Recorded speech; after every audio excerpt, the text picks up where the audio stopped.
नमस्कार, मैं प्रदीप राज डुगडुगी डिजिटल खबर में आपका स्वागत है। आइए लिए चलते हैं आपको खबरों की दुनिया में। खबरों की दुनिया में जाने से पहले हमारे चैनल को सब्सक्राइब आप जरूर कर दें। तृणमूल नेता ने सब्जी विक्रेता को बीच बाजार में जड़ा थप्पड़। आसनसोल जामुड़िया थाना के चिचुड़िया मोड़ स्थित खास केंद्र में तृणमूल नेता ने अपनी दबंगई दिखाते हुए एक सब्जी विक्रेता को बीच बाजार में थप्पड़ जड़ दिया।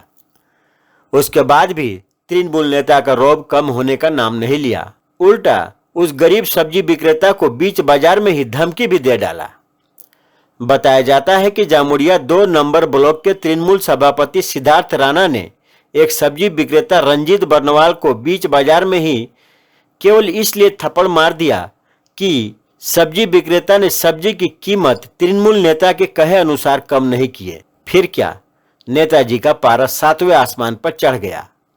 नाराज तृणमूल नेता ने अपने समर्थकों के सामने अपनी दादागिरी दिखाते हुए अपना आपा खो दिया और सबके सामने सब्जी विक्रेता रंजीत बर्नवाल को उल्टा सीधा तो कहा ही, साथ ही साथ उसको जोरदार थप्पड़ भी मार दिया। टेंडर कमीशन घोटाला मामले में पूर्व मंत्री आलमगीर आलम की बढ़ी मुश्किलें। ईडी कोर्ट ने खारिज की जमानत याचिका। टेंडर कमीशन घोटाला मामले में आरोपी पूर्व मंत्री आलमगीर आलम की जमानत याचिका को पीएमएलए की विशेष कोर्ट ने खारिज कर दिया है। पूर्व में सुनवाई पूरी होने के बाद कोर्ट ने मामले में फैसला सुरक्षित रखा था। मामले में आरोपियों पर आरोप गठित होना है। इससे पहले खुद पर लगे आरोप को मुक्त कराने के लिए आरोपियों द्वारा जमानत याचिका दाखिल किया गया है। 15 मई को ईडी ने आलमगीर आलम को गिरफ्तार किया था। गिरफ्तारी के बाद से ही वे जेल में बंद हैं। टेंडर आवंटन में कमीशन लेने का उन पर आरोप है। टेंडर कमीशन घोटाला मामले को लेकर ईडी ने सबसे पहले 21 फरवरी 2023 को बड़ी कार्रवाई की थी। 6 और 7 मई को भी कार्रवाई की गई थी, जिसमें कई इंजीनियर, कॉन्ट्रैक्टर, ठेकेदार और पूर्व मंत्री आलमगीर आलम के ओएसडी के ठिकाने पर ईडी ने छापेमारी की थी। आलमगीर आलम ओएसडी संजीव लाल के नौकर जहांगीर आलम के ठिकाने से 32 करोड़ कैश बरामद हुए थे, जिसके बाद जांच की आंच पूर्व मंत्री आलमगीर आलम तक जा पहुंची। 2 दिनों के पूछताछ के बाद ईडी ने 15 मई को गिरफ्तार कर लिया था।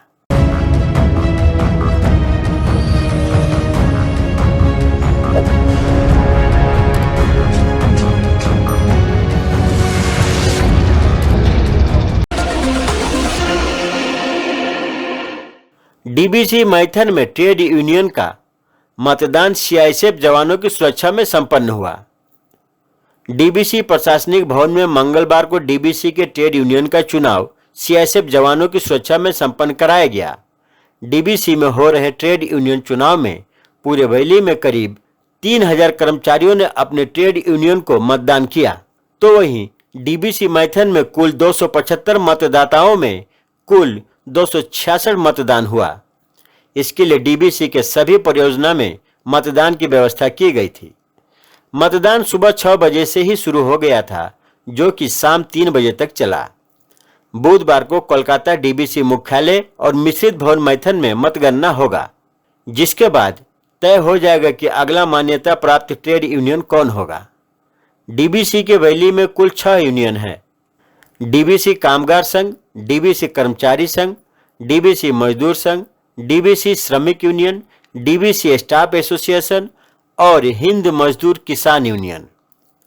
पिछले बार कई यूनियन आपस में गठबंधन कर चुनाव लड़े थे, परंतु इस बार सभी यूनियन को अलग अलग चुनाव लड़ने को कहा गया। जिसको दामोदर वैली कॉरपोरेशन में डीबीसी में कार्यरत ट्रेड यूनियन का मेंबरशिप वेरिफिकेशन के लिए सीक्रेट बैलेट का माध्यम में वोट हुआ। काल वोट का गिनती होगा, उसी का मुताबिक जिसको सर्वाधिक वोट मिलेंगे उसी को डीबीसी मान्यता प्राप्त यूनियन रहेंगे। उसी का भांति मैथन में आज वोट हुआ। तमाम यूनियन वोट में कॉन्टेस्ट किया, जिसमें डीबीसी श्रमिक union, DBC staff association, DBC कर्मचारी संघ, डीबीसी कामगार संघ, डीबीसी मजदूर संघ और हिंद मजदूर किसान संघ। तो इसमें जो है टोटल मैथन में 272 वोटर थे, जिसमें 266 आदमी वोट दिया है, बाकी 8 आदमी एब्सेंट रहा है, छुट्टी पर है, इसलिए वो वोट नहीं दे पाया है। 272 वोट हो जो हुआ। तमाम वैली में जो है वोट शांतिपूर्ण ढंग से हुआ है। अभी वोट जो है 3 बजे शाम खत्म हो चुका है। तमाम वैली से बोकारो, चंद्रपुरा, हजारीबाग, कोनार, तिलैया, लातेहार, पंचेत, रघुनाथपुर, मेझिया, दुर्गापुर अंडल से बैलेट बॉक्स सील्ड होके माइथन में स्ट्रांग रूम में रखा जाएगा और कल जो है वोटों का गिनती होगा।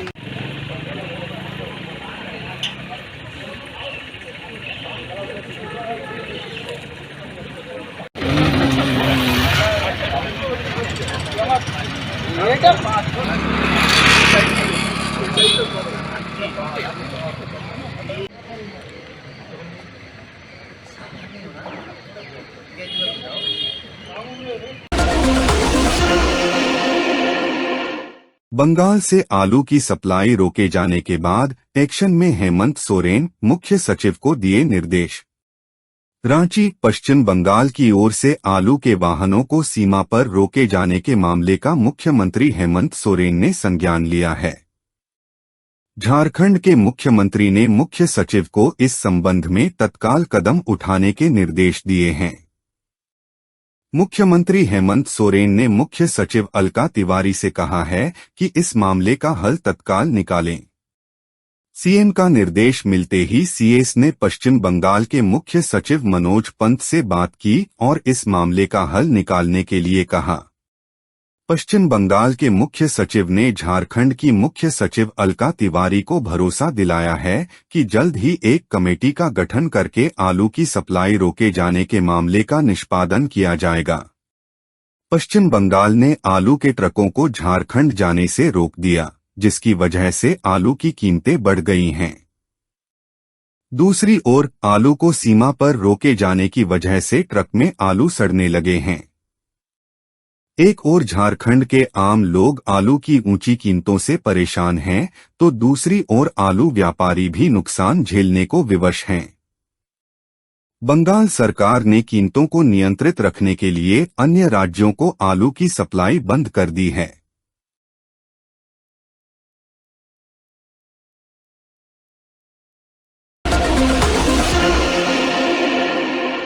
बांग्लादेश में हिंदुओं के साथ हो रहे बर्बरता के खिलाफ धरना, रणधीर वर्मा चौक पर धरना प्रदर्शन। धनबाद। बांग्लादेश में हिंदुओं के साथ हो रहे बर्बरता के खिलाफ मंगलवार को हिंदू राष्ट्र समन्वय समिति ने रणधीर वर्मा चौक पर धरना प्रदर्शन किया।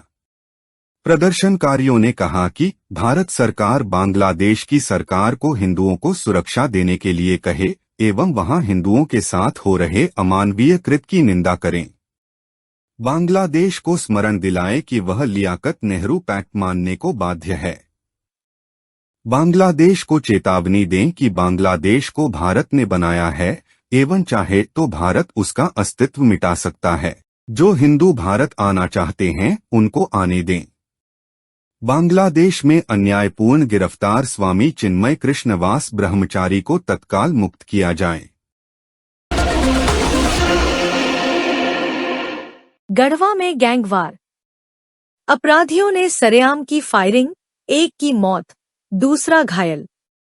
गढ़वा जिला के नगर उंटारी थाना क्षेत्र का गोसाईबाग का मैदान मंगलवार को गोलियों की तड़तड़ाहट से गूंज उठा।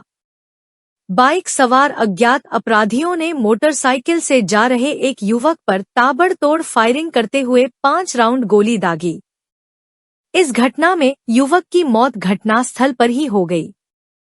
वहीं गोलीबारी की इस घटना में एक अन्य युवक को गोली लगी है।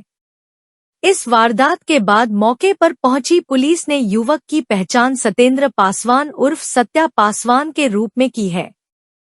सत्या पासवान जिला का कुख्यात अपराधी रह चुका है। उस पर गढ़वा जिला के अलावा पड़ोसी राज्य छत्तीसगढ़, यूपी, बिहार के साथ साथ झारखंड के अन्य जिलों में आपराधिक मामले दर्ज थे। इस पर पुलिस द्वारा अब तक 3 बार से अधिक सीसीए और जिला बदर की कार्रवाई की जा चुकी है।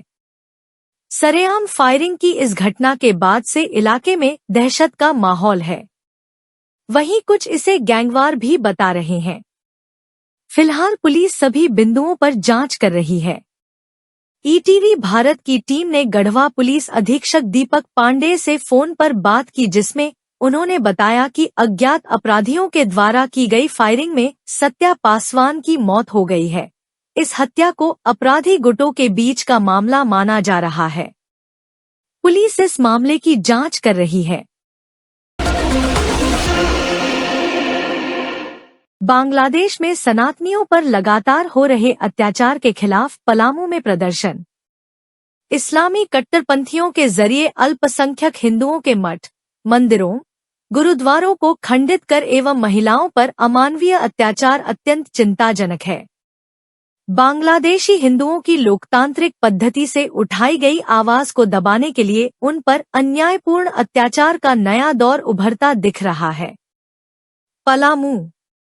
बांग्लादेश में सनातनियों पर लगातार हो रहे अत्याचार के खिलाफ मंगलवार को गायत्री मंदिर सुदना से साहित्य समाज चौक और राजेंद्र प्रसाद चौक होते हुए कचहरी परिसर तक सर्व सनातन समाज ने जन आक्रोश रैली निकाली। रैली में लोगों ने बांग्लादेश में हिंदुओं पर अत्याचार बंद करो, इस्कॉन के सन्यासी चिन्मय कृष्णदास को अन्यायपूर्ण कारावास से मुक्त करो आदि नारों से आक्रोश एवं गुस्सा व्यक्त किया। इस दौरान राष्ट्रीय स्वयंसेवक संघ के प्रांत संघ चालक गोपाल ने कहा कि बांग्लादेश में हिंदुओं पर हो रहे अत्याचार तत्काल बंद हो। तो ये थी अब तक की खबरें। आप देख रहे थे डुगडुगी डिजिटल खबर। अब मुझे दीजिए इजाजत। नमस्कार।